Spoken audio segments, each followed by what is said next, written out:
what happens in the locker room should stay there. But some people love drama.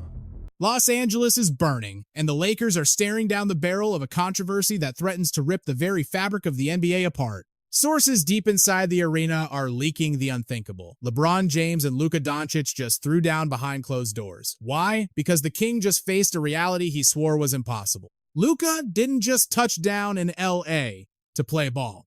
He walked in and decapitated the hierarchy, seizing the crown before his bags were even unpacked. The second Luka's sneakers hit the hardwood, the tectonic plates shifted. For 6 years, Bron was the alpha, the final word.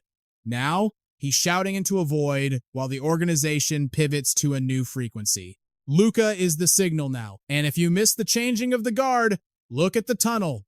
Rob Pelinka didn't just walk past LeBron, he looked right through him to chase after Doncic. The camera caught it all, the disbelief etched on James's face. The electricity in the city has changed currents. The throne isn't just shaking, it is being dismantled underneath him. Doncic is the captain now, and James feels the phantom limb of his lost authority. Buckle up, because we are dissecting every split second, from that tunnel snub to the explosion that rocked the locker room. You think you know NBA drama, you have absolutely no idea what is coming. Erase the narrative that Bron still pulls the strings. That era is dead and buried. Watch the body language, watch the suits upstairs, the entire solar system now orbits around Luka Doncic.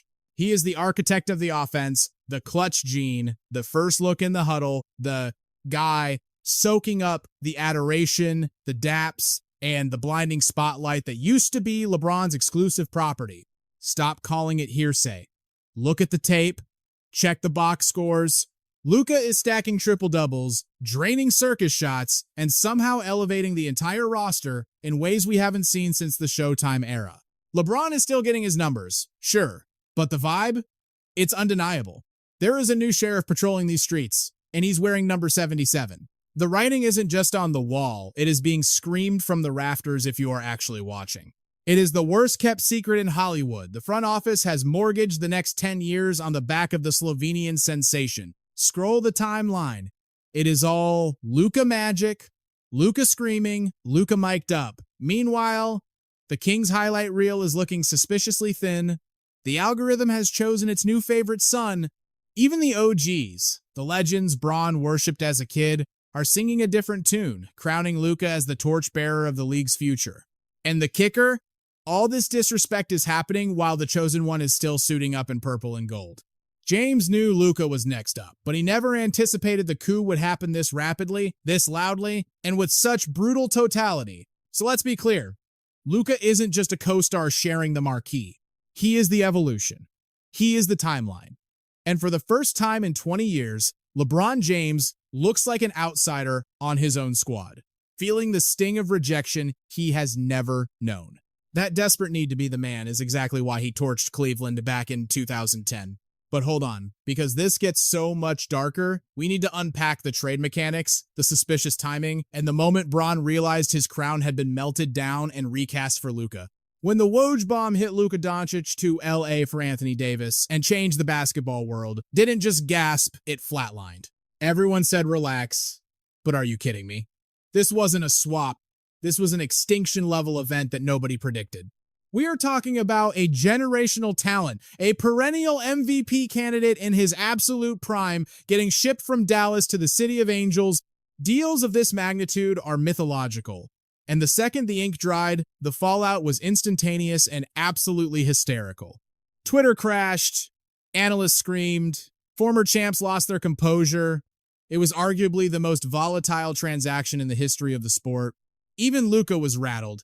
He told reporters the call felt like a fever dream, like someone was pulling a twisted prank on him. The man looked visibly shaken, tearing up over leaving the only NBA home he had ever known in Texas. Then, snap, he is L.A. property. And let's be real, the Laker faithful didn't just welcome him, they rolled out the red carpet. It was like they were starving for a messiah. And then Luka walked in. Sure, losing AD hurt. But getting prime Luka? That is a deal with the devil you make every time. That secures the bag for the next 15 years. How can you not lose your mind over acquiring Luka Doncic?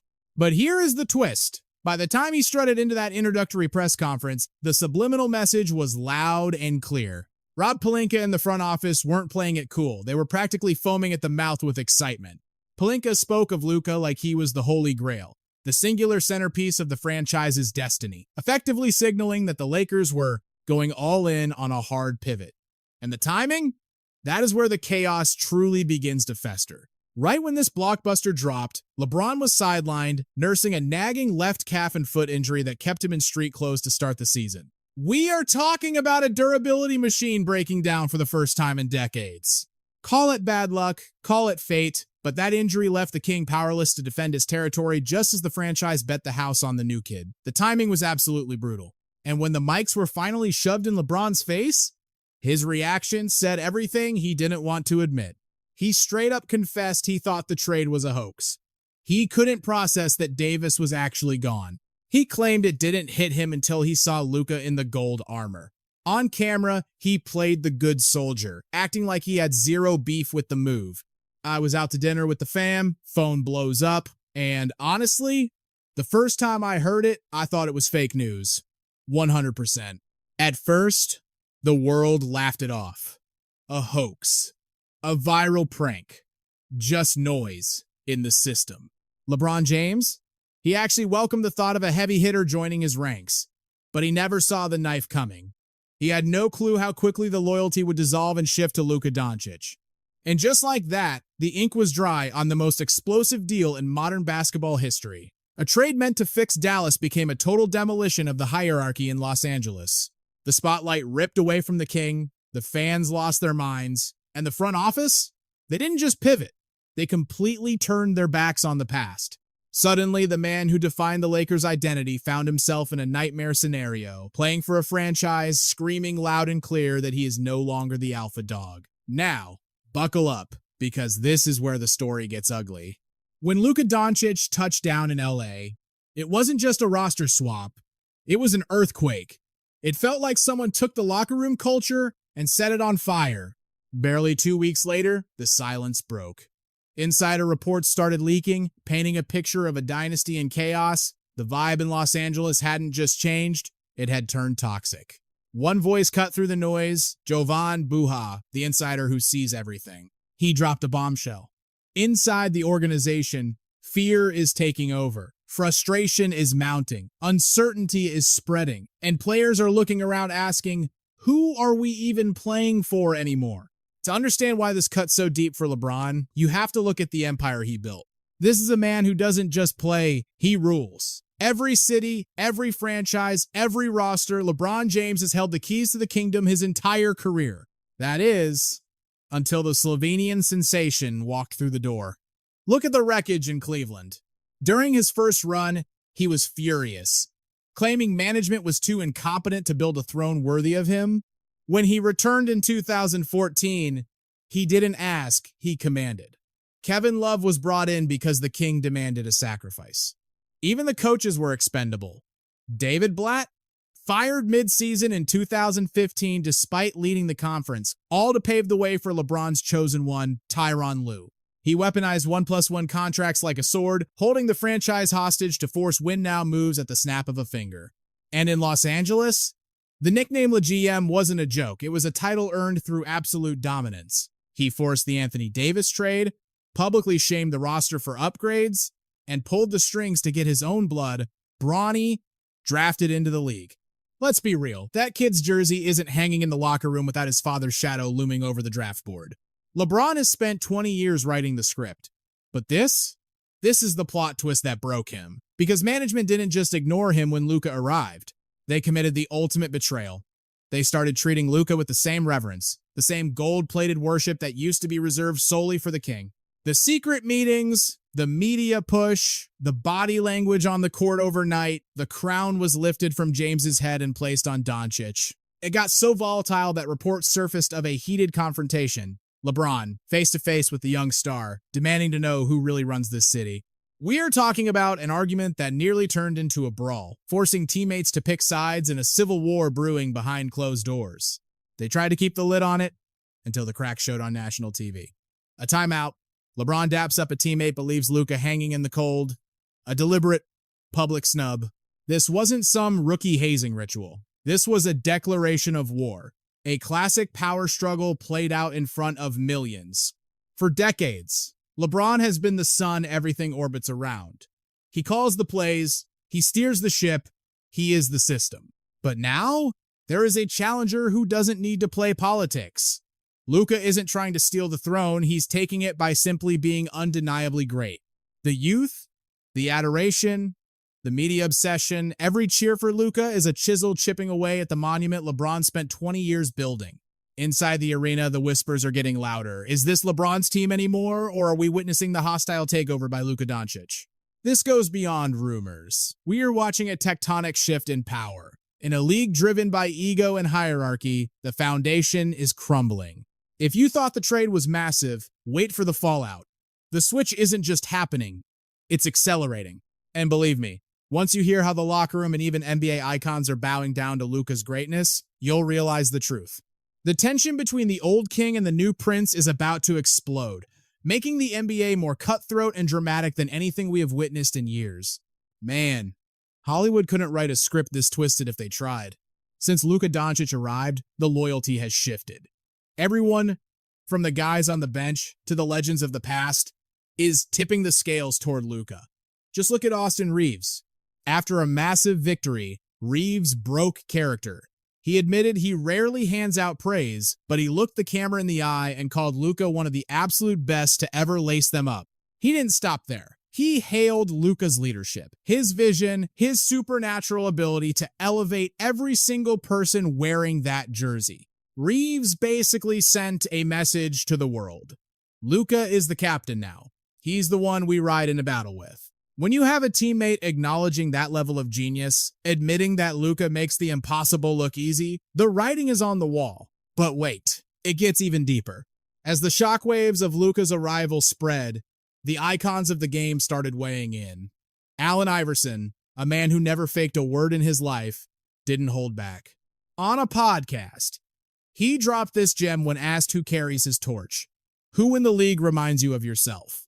Everybody says Ja. Everybody says Ja. But what the hell is wrong with Luka? That man is a problem. And believe me when I say this, coming from a legend like that's not just a compliment. That is a coronation. Kevin also dropped a massive bombshell recently, claiming that Luka's arrival in LA basically handed LeBron a lifeline, buying him another 3 years on the clock. But stop and think about what that really means. What did Luka do for Bron? He didn't just bring assists, he brought time. He gave the king a 3-year extension on his reign. This is exactly the role LeBron was begging AD to take for years. He wanted him to say, I got this, big fella. Step back. But it never stuck. Now look at Luka. He isn't asking for permission, he's taking the keys. And what Kevin is pointing out here is subtle, but let's be honest, it is absolutely brutal. Forget the locker room whispers and the obvious power struggle.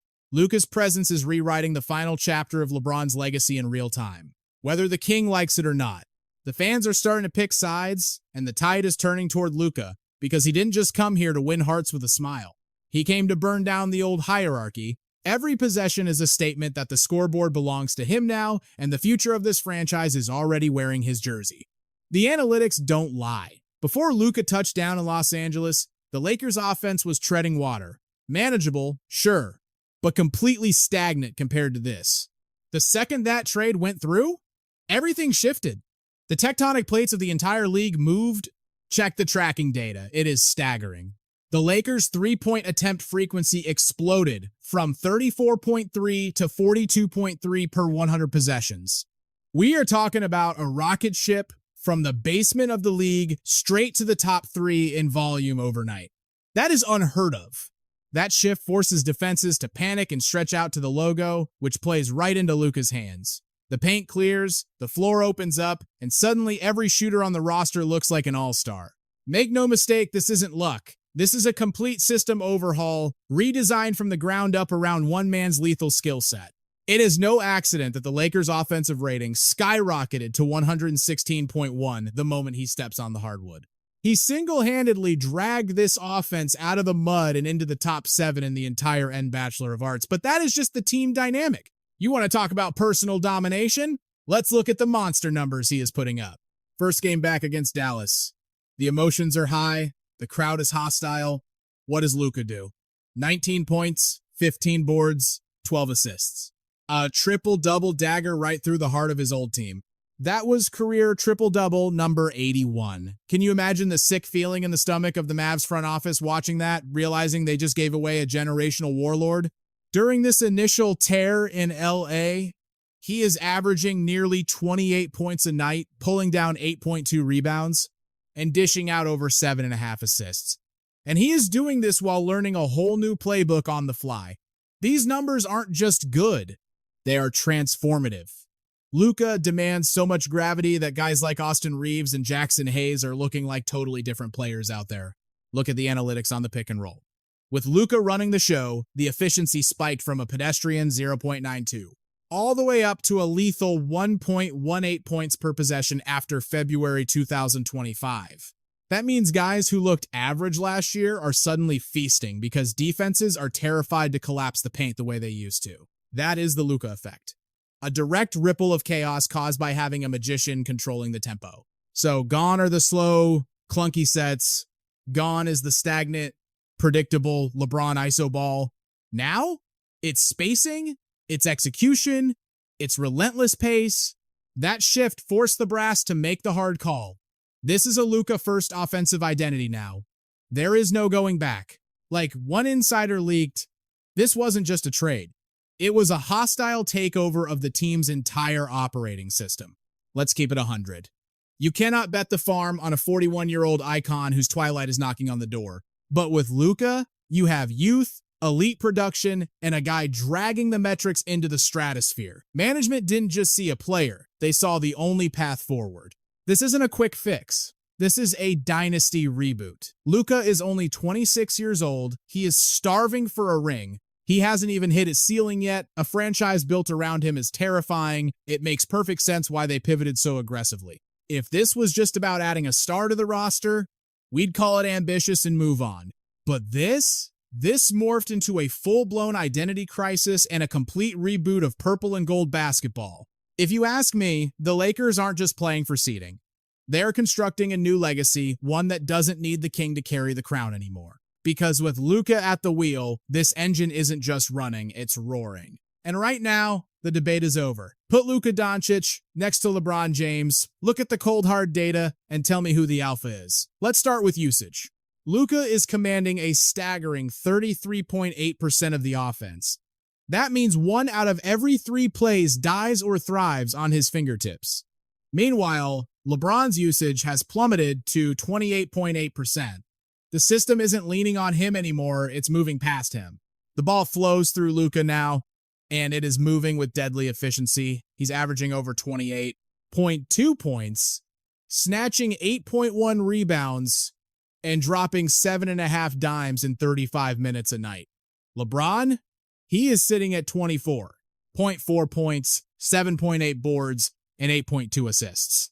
Similar minutes, very different impact. Luka is maintaining elite true shooting efficiency while the entire defense collapses on him. LeBron simply cannot sustain that level of heavy lifting anymore. But hold on, because here is where the plot thickens. It's not just the dominance on the court, it is the shadow war happening behind the scenes that should scare you. The Los Angeles front office isn't just sending a message anymore, they are screaming it from the rooftops, and believe me, it is crystal clear. Rewind the tape to that tunnel moment we witnessed earlier. Did you see how LeBron and Luka walked off after the buzzer, and Rob Pelinka didn't even glance at LeBron, he followed Luka?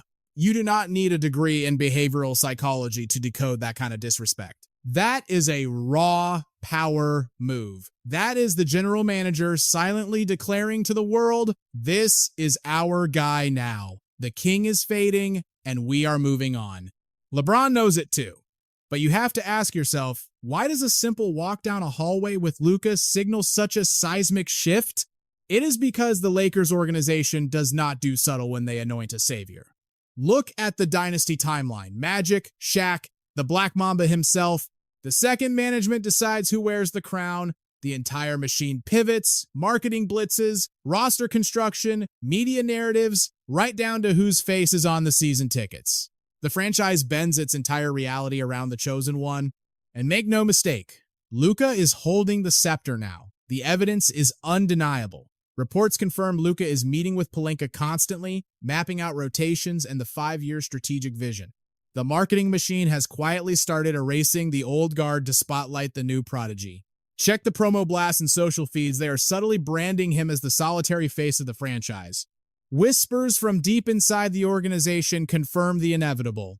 The Lakers have officially entered the post-LeBron timeline, and they are executing the exit strategy. Pelinka practically admitted it on air, stating they are building the franchise's foundation around Luka for the next 10 years. Honestly, I cannot dream of a more lethal starting point to dominate the next decade of basketball. So, where does that leave the king? Did he really believe he would sit on the Iron Throne forever? Did he think the franchise would bow to him indefinitely? But hold on, because this is where the script flips and the tension in the locker room starts to boil over. Now that the front office has tipped their hand, LeBron looks like a man desperate to claw back his power before it slips away completely. You can see it on game night. He is fighting a war for relevance. He hijacks the ball, forcing the offense to run through him like it is 2016. Possessions that should flow effortlessly through Luka, the team's designated leader, are stagnating because someone refuses to let go of the reins. The passive aggressiveness is off the charts. LeBron is in post-game pressers, dropping subtle jabs about veteran experience, clearly taking shots at the new guy. We all know the routine. It is what I call front-runner leadership. It is theatrical, it is calculated. When the squad is winning and the ring is in sight, he is the ultimate teammate, glowing like it is 2019 all over again. But the second adversity hits, that is when the pouting starts and the defense vanishes. And it is not just the internal strife. The media vultures are circling and they are not letting LeBron off the hook. The moment that trade went down, the talking heads and rival players switched sides instantly. The question stopped being, can the Lakers make it work? It became a declaration. Luka is the undisputed face of the league now. We are witnessing a nightly separation of powers between the rising sun and the setting star. I believe Luka is about to unleash a level of play that proves he is the best player on the planet, bar none. Paul Pierce hit the nail on the head. The Lakers are essentially forcing LeBron to groom his own replacement live on national television. One ESPN analyst called this trade the most chaotic power shift in years, eclipsing even the legendary Big Three era. Yeah, the very same super team era LeBron himself architected. Now, the debates are raging. What is his legacy worth right now? Is he just a bridge, a wildly expensive placeholder keeping the seat warm until Luka assumes total command? The internet remains undefeated. Social media is ablaze with memes of Luka literally carrying LeBron, and the chants in the stadium are starting to echo Luka's name. Turn on the TV. Veterans and experts are obsessing over the future dynasty, completely glossing over LeBron's past accolades. They are dissecting Luka's international stardom, the merchandise frenzy, and how a young icon like him skyrockets the Lakers' long-term brand equity. But LeBron? He is becoming a footnote in his own building. The headline is Luka, always Luka. And here is where it gets explosive. This narrative shift has hit the fan base like a frag grenade in a crowded room. Laker Nation is in the middle of a civil war. And surprisingly, the masses are turning their backs on LeBron. It is ugly out there. From toxic comment threads to shouting matches outside the arena, it feels less like fandom and more like a bitter divorce. You have the Gen Z crowd, the digital natives, who have completely pledged allegiance to the Luka movement. They are flooding the timeline with highlight reels, deep dive analytics, and proclaiming him the savior of Los Angeles basketball. They are addicted to the swag, the lethal step backs, the no-look dimes, the aura. He is 26 and already dominating. To them, he is not just a hooper, he is the cultural zeitgeist. He is the sole reason they are swiping their credit cards for tickets again. But the shocker? Even the old school fans, the diehards who bled for Kobe, MJ, and the Showtime era, are jumping ship to Team Luka. Why? Because Luka reminds them of a time when skill, fundamentals, and killer intensity mattered more than just athletics. They have seen this script play out before. They recognize a dynasty in the making, and they know exactly what the future of purple and gold is supposed to look like. We watched the holy grail of basketball pass from Magic to Kobe, then fade into the abyss for years. But now, Luka kicks down the door, and suddenly that championship electricity is crackling through the arena again. And that shift in energy, that is lethal for LeBron. Because history tells us one thing. Once the crowd crowns a new king, the front office always bends the knee. Kobe commanded an army. Magic led a movement. Shaq owned the streets. And right now, brick by brick, Luka is building that same undeniable empire. This isn't just hype. It is a fan base that is fully radicalized, betting it all on him because they see the undeniable truth on the hardwood. So when you stack up the media frenzy, the cryptic signals from management, and fans literally switching allegiances in real time, you realize exactly why the king is looking over his shoulder. This goes way beyond stats. He isn't just battling Luka for the ball, he is fighting a war against the entire city of Los Angeles. And let me tell you, that is a battle he is destined to lose. Which forces us to ask the brutal question, the one the networks are too terrified to say on air, but the streets are already screaming it: is the LeBron era officially dead? Has Luka snatched the throne simply by being younger, faster, and infinitely more explosive? Are we watching a franchise that has silently shifted into a post-LeBron timeline while he is still wearing the jersey? Look at the evidence! From the promotional posters to the rotation changes to the way the locker room discusses the future, it feels like the Lakers have already turned the page. Here is the cold, hard reality the league can't suppress. Luka is the horizon, LeBron is history, and Los Angeles is deciding who survives. So I am putting the pressure on you right now. Pick a lane. Whose side are you on?